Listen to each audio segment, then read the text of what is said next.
What is OBA? Bakit trending na trending ito ngayon dito sa online, especially Facebook?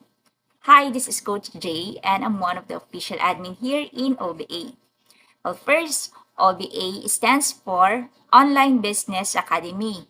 It is a legit online platform na baka makatulong din sa'yo, especially kung naghahanap ka ng breakthrough this year 2026.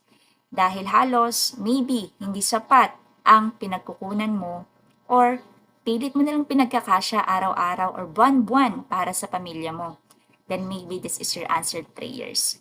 Right? So, ang ginagawa lang dito is mag-set ng appointment to local and international clients na hindi kailangan may experience ka because this is beginner friendly.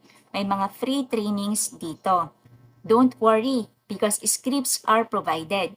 Even ang marketing tools and templates is provided na din. So, hindi kailangan na perfect ang English mo dito.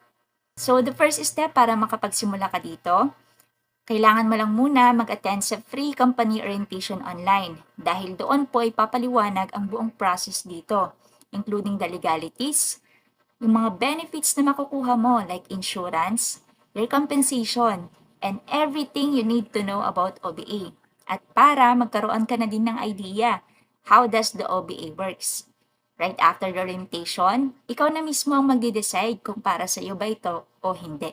Right? So, pwede ito sa mga OFW, employed, professional, senior citizen, or even mga retired or business owners na lagi namang babad sa online, ay pwede mong subukan ito kahit sa free time mo. At least, you can spend 3 to 4 hours para gagawin ito. Right? So, kung interesado kang malaman kung paano mag-attend sa free company orientation online, ang gagawin mo lang ngayon, you can like this video, pakishare mo na din, huwag ka mahiya mag-comment ng how. At huwag mo din kakalimutan na i-follow mo ko para ma-update ka pa sa mga next videos na gagawin ko about OBA. Alright? And para ma-prioritize kita. Okay? So, kita-kits, this is Coach J.